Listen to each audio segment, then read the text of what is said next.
Bonjour, alors je sais que je vous ai présenté beaucoup de YF-19, mais très souvent en fighter et pas souvent sous cette forme, et aujourd'hui je veux vous présenter le YF-19 sous sa forme Batroid, c'est-à-dire la forme robot de la Valkyrie, même si a priori YF-19 n'est pas une Valkyrie, proprement dit, mais donc le YF-19 de Macross Plus, au 144, en Batroid, et de la marque Tect. Alors autant vous le dire tout de suite, c'est un kit qui ne court pas les rues, même si c'est un kit statique, ça ne court pas les rues. Et c'est un kit que j'ai trouvé sur le net à un moment où sur eBay, non seulement on pouvait faire de bonnes affaires, à un moment où l'euro était fort, mais en plus de ça, à un moment où quelques personnes visiblement se débarrassaient de kits, de garage kit même. Qui étaient pas forcément des choses très courantes, voilà, mais je pense que je l'ai acheté à un bon prix et pas nécessairement au prix d'époque, mais en tout cas à un bon prix. C'est pas le seul kit Tect que je vous ai présenté, je vous en ai présenté d'autres, donc je verrai si je vous mets les liens par ici ou à la fin, et je ferai suivre cette présentation par l'équivalent en Batroid du YF21, toujours chez Tect, toujours au 144. Je pense que ça peut être amusant. Et sinon, pourquoi un 144 ? Bah, tout simplement parce qu'en fait, au moment où Macross 7 était diffusé dans les années 90 au Japon, la norme à ce moment-là était des maquettes au 144 qui étaient proposées par Bandai, avec le VF19, le VF11, le VF17, etc. Donc ça, c'est des kits que je vous ai déjà présentés a priori, et donc du coup a priori l'échelle à cette époque là c'était plutôt du 144 pour Macross, alors qu'avant c'était plutôt du 1 centième et du 1,72.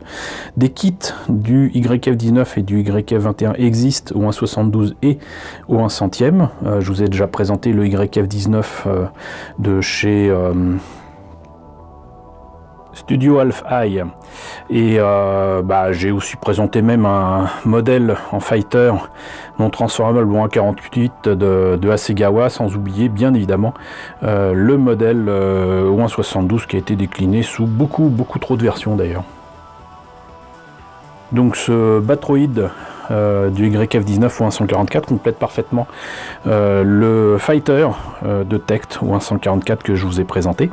Donc garage kit en résine, je ne sais plus s'il est articulé, on verra ça tout à l'heure.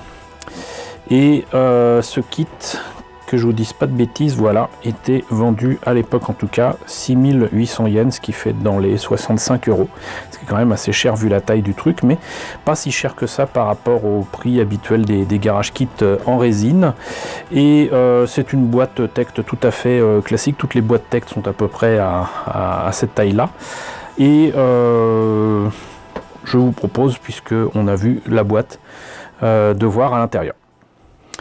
Alors déjà, on a une photo du modèle monté et peint, ce qui est quand même, je vais pas dire rare dans le domaine des garage kits, mais il n'y en a pas toujours. Donc là, c'est une impression de base, hein. Je pense même pas que ce soit sur papier photo. Par contre, je ne sais pas si c'était vraiment vendu dedans à cette occasion-là, ou si c'est une photo, une image qui aura été prise sur le net par la personne qui me l'a vendu sur eBay. J'en ai pas la moindre idée. Quoi qu'il en soit, donc la notice est ici avec des dessins originaux de Choji Kawamori. Là, c'est certainement pour indiquer les couleurs à mettre ici et là. Là, les pièces en présence, on voit que la personne qui m'a vendu le garage kit en question avait bel et bien l'intention de monter le kit, et en tout cas avait vérifié s'il y avait toutes les pièces, et du coup c'est fait au stylo bille bleu, hein. Ça aurait été au crayon à papier, ça aurait été mieux, parce que ça m'aurait permis de les effacer, mais là ça va être un peu compliqué.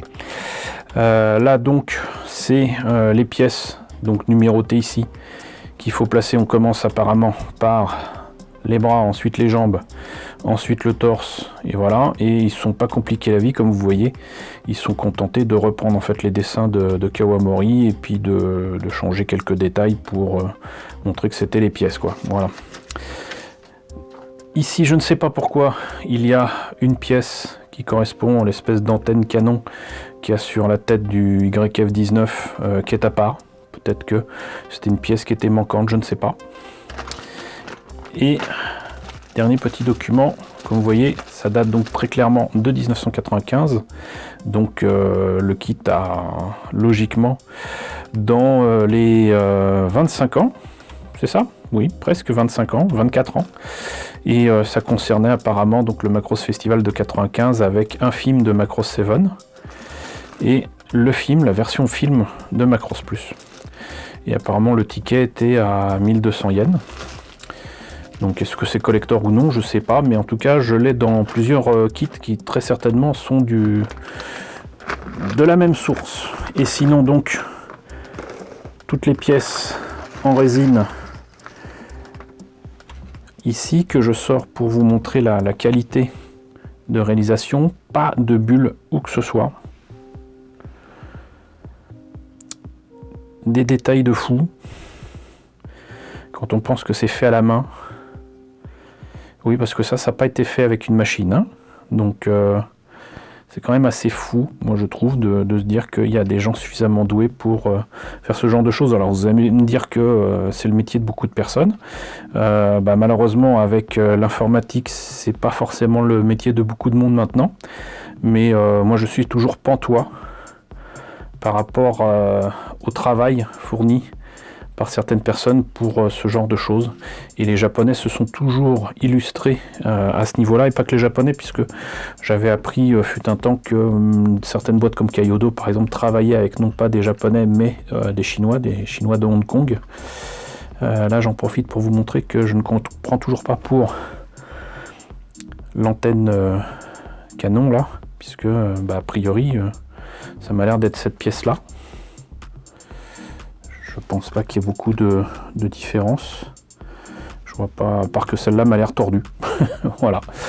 Bon, en tout cas, vous voyez un petit peu ce que ça donne. Donc, très clairement non transformable. Mais c'est juste absolument magnifique. Ça, par exemple, ça complète le torse.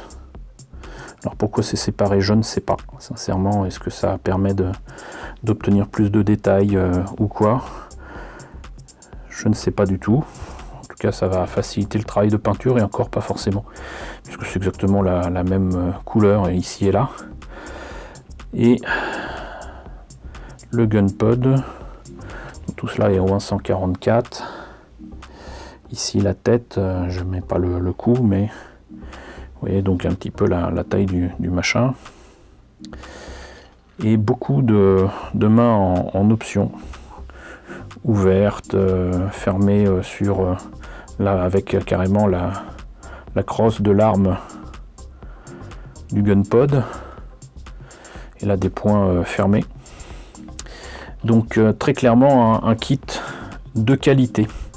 Voilà, donc je ne peux guère vous en montrer plus, hein, puisque vous l'aurez compris, je ne l'ai pas monté. Par contre, je pensais que ça serait peut-être comme d'autres kits de Wave et compagnie, mais non. Et moi ça m'arrange en fait. Il n'y a pas d'articulation en plastique, en polycap ou quoi. Mais pour que ça tienne mieux, vaut mieux quand même ne pas utiliser que les petites bouboules ou les petits renfoncements qu'il y a dans le kit, et se contenter de mettre de la super glue. Pour certaines pièces, il vaut mieux tiger. C'est quand même beaucoup plus safe de faire ça que de se dire ça va tenir tout seul avec de la colle super forte. C'est très rarement le cas. La super glue de toute façon ne permet que de tenir des pièces l'une contre l'autre sans pour autant faire comme la colle des maquettes plastiques.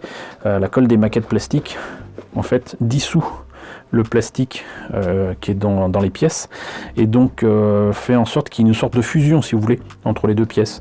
Là c'est pas le cas, ça sera juste de la matière qui permet à deux pièces de tenir, et donc s'il y a un petit choc, les pièces ne tiendront pas et vous passerez votre temps à recoller les pièces avec toujours de la super glue. Donc tiger permet de tenir les pièces, mettre de la super glue permet de les tenir encore mieux, mais au moins avec le tigeage ça tiendra quoi qu'il arrive.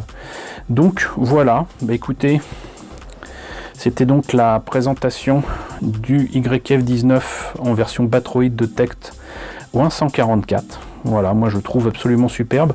Dites-moi ce que vous en pensez. Dites-moi dans la section commentaires ce qu'il en est. N'hésitez pas à liker, n'hésitez pas à partager, n'hésitez pas à vous abonner si ce n'est pas déjà le cas. Coucou aux nouveaux abonnés qui nous ont rejoints. On approche quand même dangereusement des 2000 abonnés, c'est juste formidable. Coucou aux grands anciens qui me suivent depuis maintenant 3 ans, j'imagine. J'espère que les sujets que je développe tous les jours continuent de vous intéresser. N'hésitez pas, encore une fois, à me le dire, hein, si ça vous plaît ou si ça vous plaît pas. Et je vous remercie pour votre soutien, je vous remercie pour votre fidélité. Je vous retrouve donc très prochainement, la semaine prochaine en fait, pour vous présenter le YF-21.